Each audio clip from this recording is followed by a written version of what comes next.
खुश हैं या नहीं। अगर आप पवित्रताई में हैं, आपका फल आपकी पीढ़ी के बाद पीढ़ी के बाद पीढ़ी के बाद पीढ़ी के बाद पीढ़ी खाएगी। उत्पत्ति 15 उसकी 18 से 21 आयत को पढ़ते हैं तो लिखा, इस दिन यहोवा ने अब्राम के साथ ये वाचा बांधी कि मिस्र के महानद से लेकर परात नामक बड़े नद तक जितने देश हैं, अर्थात केनियों, कनज्जियों, कदमोनियों, हित्तियों, परिज्जियों, रपाइयों, एमोरियों, कनानियों, गिर्गिशियों, यबूसियों, इन सबको मैंने तेरे वंश को दिया है। क्या नफरत थी परमेश्वर को इन देशों से कि परमेश्वर ये कहता था कि अब्राहम, मैंने ये देश जो हैं ये तेरे वंश को दिए हैं। वचन कहता है कि जब नूह, उसकी पत्नी, उसके 3 बेटे और उसकी 3 बेटे की वाइफ्स, 3 बहुएं, सिर्फ वही रह गई थी, बाकी सब लोग जल प्रलय में मर गए जब पाप पृथ्वी पर बढ़ गया था। और वचन कहता है 1 साल के तकरीबन वो नूह की जो किश्ती थी वो उस किश्ती के अंदर रहे।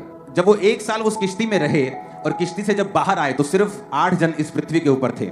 नूह था, उसकी वाइफ थी, 3 बेटे थे और उसकी 3 पत्नियां यानी बहुएं, टोटल 8 जन थे। और वचन कहता है कि नूह के एक बेटे ने नूह को नंगा देखा, क्योंकि नूह शराब पी के जब मदहोश हुआ तो उसको नंगा देखा।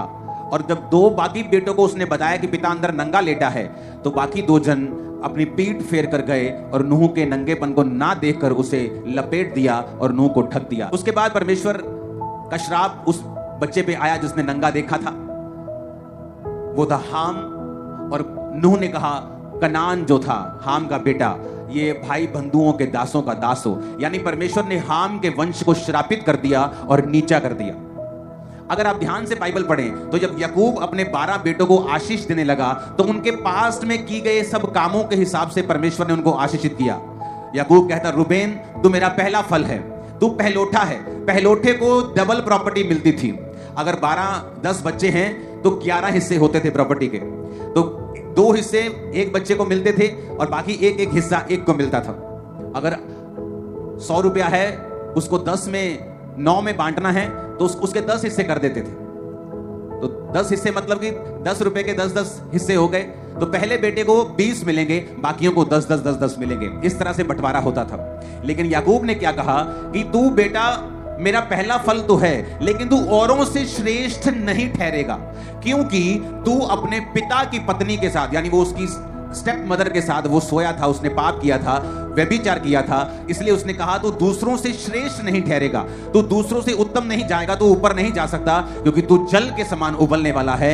यानी तेरा कोई स्टैंड नहीं है, तेरा कोई तू एक जगह खड़ा नहीं होता। तेरा जिधर पाप ले जाता है तू उधर चल पड़ता है। आज विरोध है तू चुप कर जाता है, कल को सब कुछ अच्छा होता है तू बोलने लग जाता है। तेरा कोई स्टैंड नहीं है, तू पाप के अनुसार चलने वाला है, तू दूसरों से श्रेष्ठ नहीं ठहरेगा। तो वचन कहता है उसे परमेश्वर ने नीचा किया, क्योंकि वो अपने शरीर के अनुसार चला, आत्मा के अनुसार नहीं चला। अब यहां पर जब नूह ने श्रापित कर दिया, नूह ने कहा ये मेरे 3 बेटे हैं, एक का नाम क्या है यपेत, एक का नाम हाम और एक का नाम शेम। परमेश्वर ने कहा तुम दोनों यपेत और शेम तुम दोनों आशीषित होंगे, लेकिन जो ये जो हाम है ना, इसका जो वंश है ये तुम्हारे वंशों का दास होगा। मैं इसे नीचा करता हूं क्योंकि इसने अपने पिता को नंगा देखा, आंखों पर कंट्रोल नहीं किया, इसने पाप किया।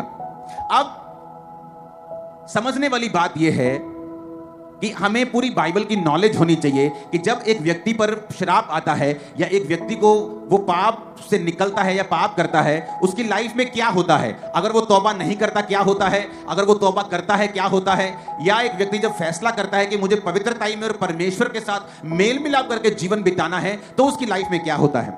अब जब हम उत्पत्ति 10 उसकी 6 से लेके 20 आयत तक पढ़ते हैं, इसमें वंश लिखे हैं। कौन से वंश? हाम के। हाम कौन? जिसने अपने पिता को नंगा देखा था। लिखा हाम के पुत्र कूश, मिस्र, फूत और कनान हुए। कूश के पुत्र सबा, हवीला, रामा, सबदूका। रामा के पुत्र शबा, ददान। कूश के वंश में निम्रोद हुआ जो पहला वीर हुआ पृथ्वी के ऊपर। वह यहोवा की दृष्टि में पराक्रमी शिकार खेलने वाला ठहरा। इससे यह कहावत चली कि निम्रोद के समान परमेश्वर की दृष्टि में पराक्रमी शिकार खेलने वाला। उसके राज्य का आरंभ शिनार देश में बेबोलीन, अरेख, अक्कद और कलने से हुआ। अब यहां पर आपने देखा कि ये कौन से वंश की परमेश्वर बात कर रहा है। एक ऐसे वंश की परमेश्वर बात कर रहा है जिसको श्रापित किया गया है।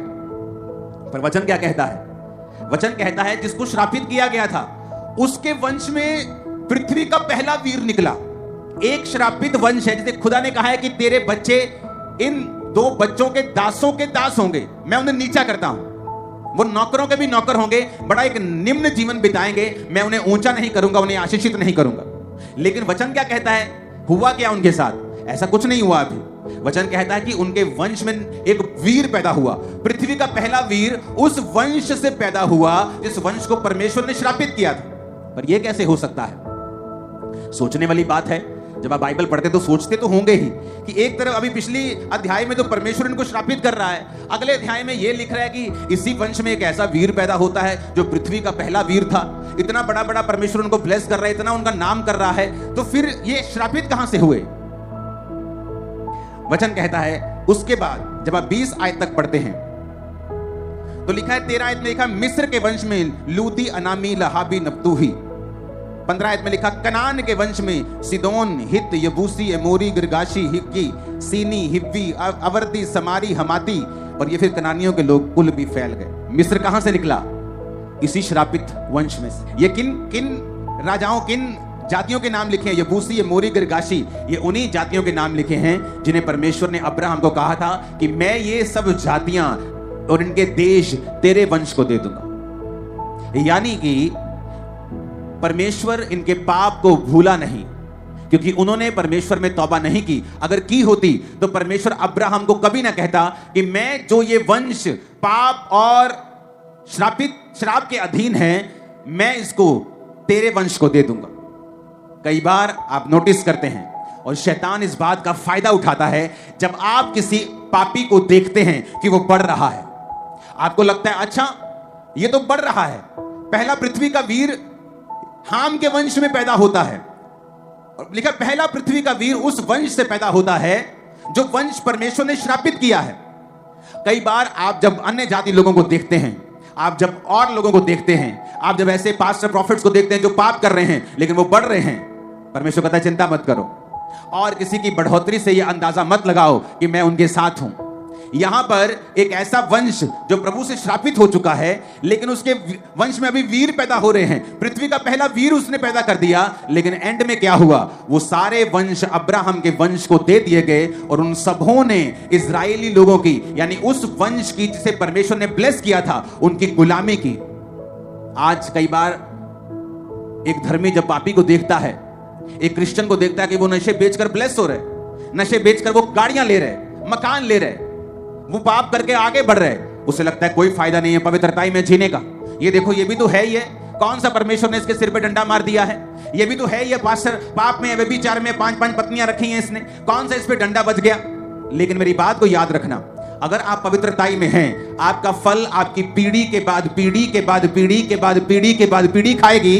और अगर आप पाप में हैं, वचन कहता है तू बहुत सा धन, बहुत सी चीजें संचय करेगा, उन्हें इकट्ठा करेगा, लेकिन उन्हें तू दूसरों के लिए, दूसरे उस पर कब्जा कर लेंगे।